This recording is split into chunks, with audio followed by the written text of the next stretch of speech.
The studio lights were soft, but the air felt heavy. It was the kind of silence that makes you uncomfortable, not because it was loud, but because it felt full. Full of unspoken words, full of old thoughts that had been kept quiet for far too long. 2 chairs faced each other, with a small table between them. The cameras waited, calm and patient, as if they had all the time in the world. This was supposed to be just an interview, a calm talk, a simple conversation. That was what the audience expected. But inside this room, something else was happening. Ross sat in one chair. His back was straight, his hands resting on his knees. His face looked calm, but his eyes told a different story. They moved slowly, taking in every sound, every small movement. He had prepared for this moment. At least, he thought he had. Across from him sat Hazel. At first glance, Hazel looked relaxed. One leg crossed over the other, a slight smile on her face. But her fingers tapped softly against her arm, again and again. It was a habit she had never been able to stop, one that always showed up when she felt pressure. They hadn't spoken in a long time. Not properly. The interviewer sat between them, slightly to the side. A neutral voice. A neutral face. Someone whose job was just to ask questions and stay out of the story. But even the interviewer could feel it. There was history here. Deep history. The cameras turned on. The red light blinked. The interview began. It started slow, with simple questions on safe ground. Childhood memories. Early work. Small struggles. Both they answered carefully, politely, like 2 strangers meeting for the first time. But they were not strangers. They had once shared ideas late into the night, believed in the same dreams, and trusted each other without a second thought.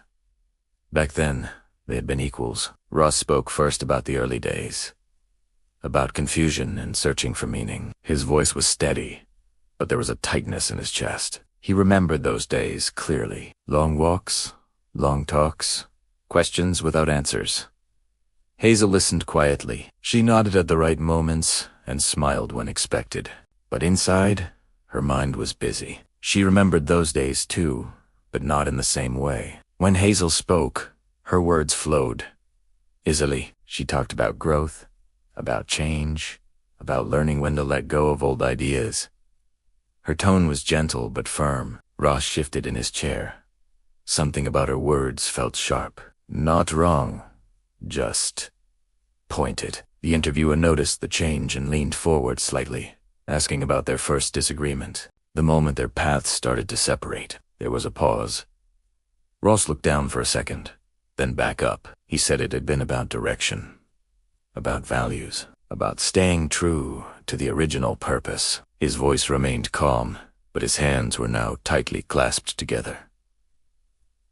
Hazel answered next. She said it had been about reality, about understanding limits, about adapting instead of fighting the world. Her eyes met Ross's for the first time since the interview began. The room felt smaller. Neither raised their voice. Neither said anything cruel. But every word carried weight. Every sentence felt like it had been carefully chosen, polished, and sharpened.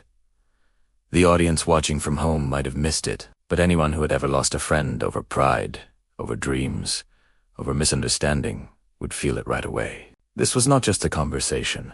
This was unfinished business. The interviewer asked if they ever thought things could have gone differently. Ross hesitated. He said yes. He believed that if they had listened more, if they had slowed down, maybe things wouldn't have broken the way they did. Hazel inhaled slowly before speaking. She said some breaks were necessary, that sometimes holding on too tightly caused more damage than letting go. Her voice didn't shake, but her eyes did.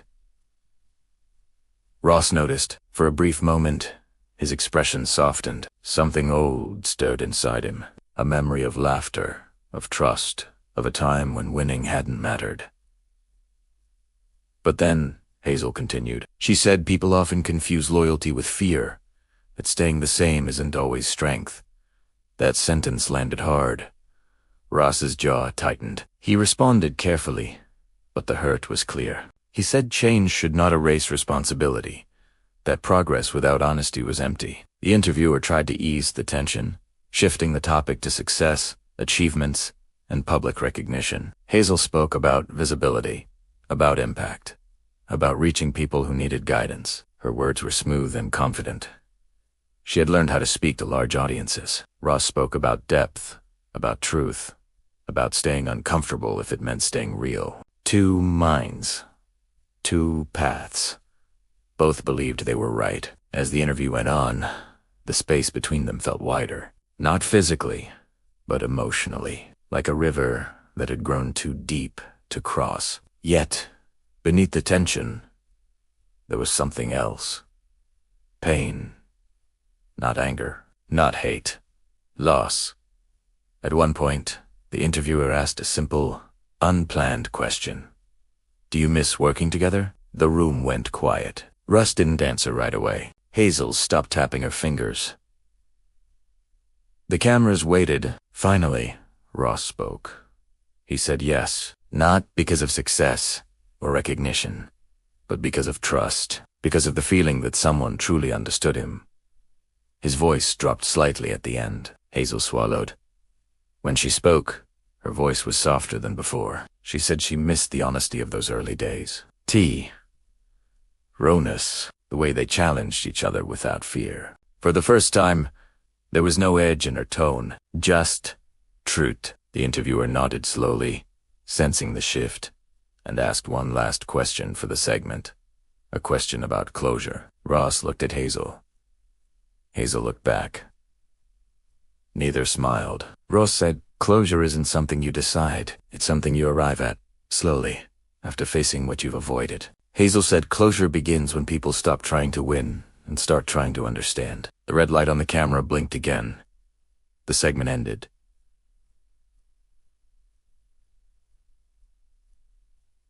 But nothing felt finished. As the crew moved quietly around them, Ross and Hazel stayed seated, still facing each other, still holding something unsaid between them. Outside the studio, people would debate who made better points, who sounded stronger, who won the interview. But inside that room, the truth was simpler. Both had carried the weight of this clash for years, and neither had fully let it go.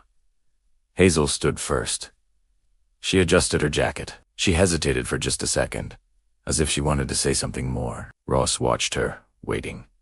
But she turned away instead. Ross remained seated, staring at the empty chair across from him. The interview was over. The conflict was not. And somewhere between pride and regret, both knew that the hardest conversation had not yet happened. This story is to be continued. Make sure you're subscribed with notifications on so you don't miss the next part. Thanks for watching. The hallway outside the studio was quiet. Too quiet. It was the kind of silence that presses on your ears, making every tiny sound, even a soft breath, feel loud. The lights here were softer than the sharp brightness inside the studio, casting long, stretching shadows on the floor. From time to time, crew members and assistants would walk past, their footsteps echoing for a moment before fading away. No one spoke. No one lingered. It felt like a space that just wasn't meant for noise. Hazel walked slowly. Toward the exit, she could have been faster. She knew the way by heart. But today, her steps felt heavy, as if the floor itself was holding her back. Each one took more effort than the last. She kept telling herself the interview was over. Done. Finished.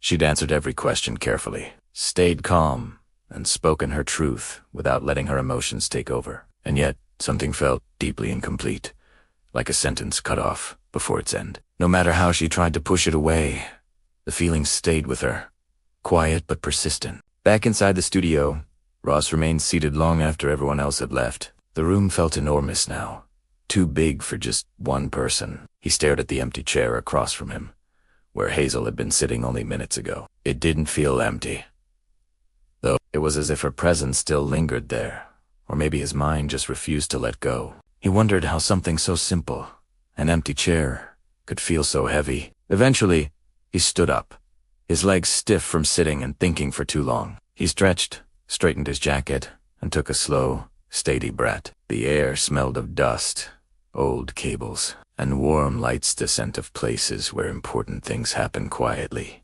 without applause. He stepped out of the studio and into the hallway, and that's when he saw her. Hazel was standing near the exit, her hand resting on the handle but not moving. Her shoulders were tense, pulled up slightly, and her head was lowered as if she were lost in thought. Ross stopped walking. For a long moment, neither of them moved. There were no cameras here, no microphones, no audience waiting for a clever line. It was just two people standing in the space between what had already happened and what might still be possible. Ross spoke first.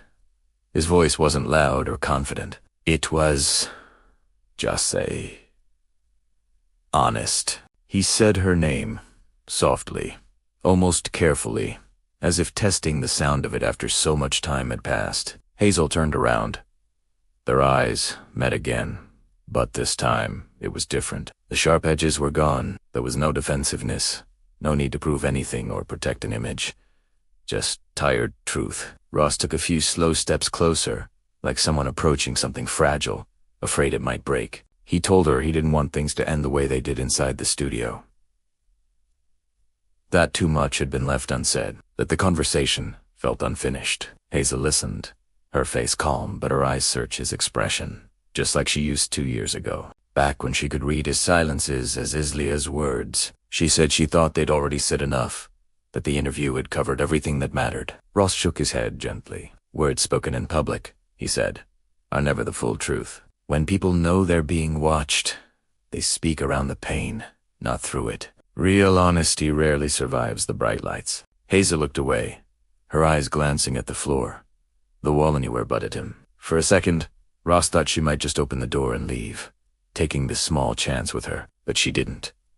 Instead, she leaned back against the wall, crossing her arms not to protect herself, but to steady herself. She took a slow breath. She told him she hadn't expected the interview to bring everything back. She truly believed she had moved on, that the past no longer had any power over her. Ross answered quietly that he had believed the same thing. They stood there, facing each other, and the space between them felt smaller now. Not gone, but less sharp. Closer, Hazel spoke again, choosing her words with care. She said that when they worked together, she always felt like she was pulling forward toward growth, toward a wider reach. But Ross, she said, was always pulling deeper toward meaning, toward roots, toward understanding. She confessed that she often felt caught in the middle, wanting more reach, but terrified of losing meaning along the way. The quiet of the hallway seemed to hold her words, letting them settle in the air between them. The door remained closed. The story wasn't over. This was the real conversation, the one that had been waiting just outside the spotlight, ready to finally begin.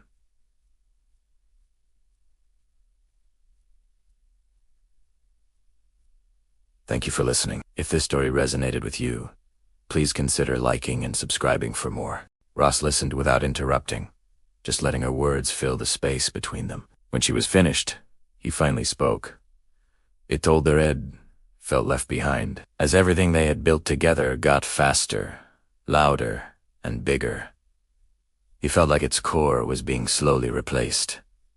Not improved, just replaced. Like the heart of it was being traded for speed, for scale, for something that wasn't theirs anymore. Hazel closed her eyes for a moment, letting his words sink in. She admitted she had been afraid. Terrified, actually, afraid of being ignored, of failing quietly in a corner of the world. She was scared that staying small meant disappearing entirely, without ever truly being heard. Ross then confessed he had been afraid too. His fear was different. He was afraid that changing too much, too fast, meant losing himself completely in the process. Their words hung in the air, heavy but not hostile. They weren't weapons anymore. They weren't accusations. They were confessions, laid bare for the first time. Hazel let out a soft, humorless laugh.